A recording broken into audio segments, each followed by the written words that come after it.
Letting agents and compliance. What are the three things where letting agents get it wrong so many times? Talk to me.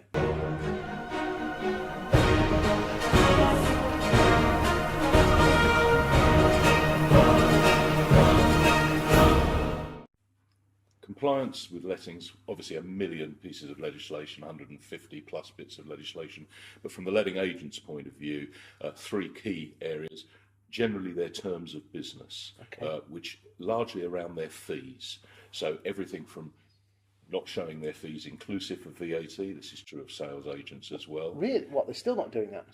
Since 2013, this has been a requirement, but nevertheless, you still see plus VAT a lot.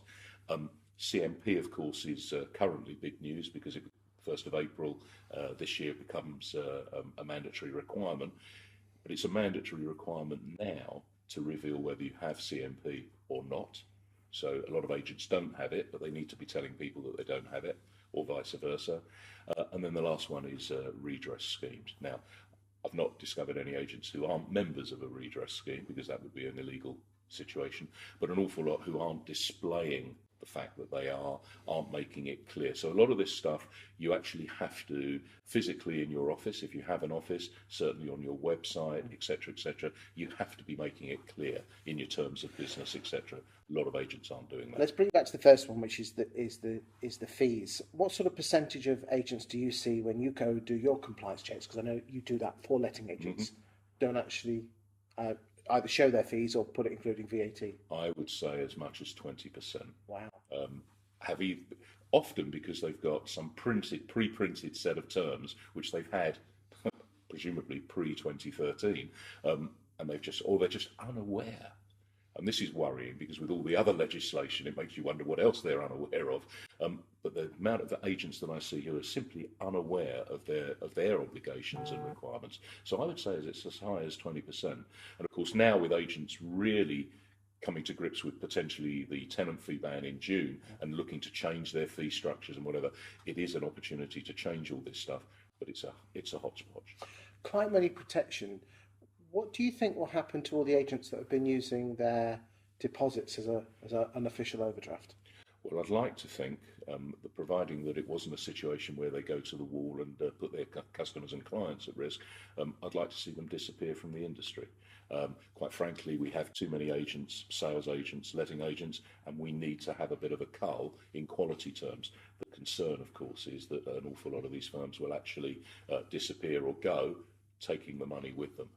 I mean, it's illegal, it shouldn't happen, but we know it does. So you basically, I mean, would it be fair to say that if there is a hole in their client account, they won't be able to get client money protection insurance?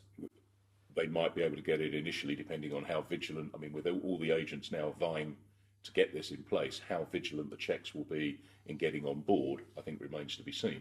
But if I was insuring somebody for client money protection, I'd want to make sure the money was there in the first place. So that may happen, that may well expose some. And I'm sure on April the 2nd, we will have an awful lot of agents who actually haven't got CMP in place. My understanding is when it came in Scotland, they were quite tough with the rules, and there was quite a few, how can we say, inexpensive agencies flying around ready to be bought and purchased. Do you think that will happen in the UK? I think it's England, already south of the border. I think it's already happening. I think you've got a lot of agents, letting agents, who've come into the business in, say, the last 10 years since the financial crash. Used it as a cash flow, it's quicker money, blah, blah, blah. Have built a business to whatever level, some good, some less so. A lot of those will exit and will be picked off. But the days of the multiples of getting twice turnover of whatever have probably gone, unless the business is exceptional. And some of these businesses, when somebody carries out due diligence and they find various bits and pieces, are either going to be unsaleable or obviously only saleable at a much lower price. I know in another video in the series we're going to be doing today, we're going to be talking about the best ways how letting agents can sell their business and get maximum value and the sort of prices that they are currently being got in the spring and summer of 2019, so we can go and have a look at that. So the third one you talked about was the redress schemes. So what do agents have to do with the redress scheme? Do they have to publicise it and tell people what they're in? Yeah, it's mandatory to be in a redress scheme. Certainly my experience of all the agents I deal with, they are in redress schemes. But of course they're going to be in, because they're ringing you. They're going to Correct. be. They're good. They are in the better end of the market in terms of wanting to comply.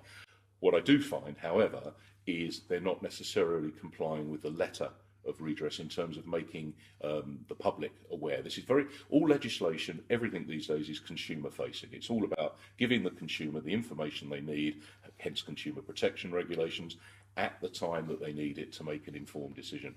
And a lot of agents do not display their membership of redress schemes, don't make it clear in their terms of business, etc., in their offices, in their marketing. So it's not so much that they're not a member, it's just they're not then. What do they have to do? Just say we're part of this redress scheme and blah blah blah blah blah. Have to display, at a basic level, display the logo on the website and this and the other. But things in an office, it's a bit like with fees. You should have these things on display. There is a whole raft of stuff, insurance and whatever, that you should be displaying. So if a member of the public was in an office or contacting you, that they're aware of what the score is. And actually, of course, it's sorry, Chris, it's call that. Go on, carry on, finish off. It's really a situation where it ought to be a benefit for the agent in terms of portraying themselves, especially with these cheap fee agents. Absolutely. Cheers, mate. There you go. Thanks.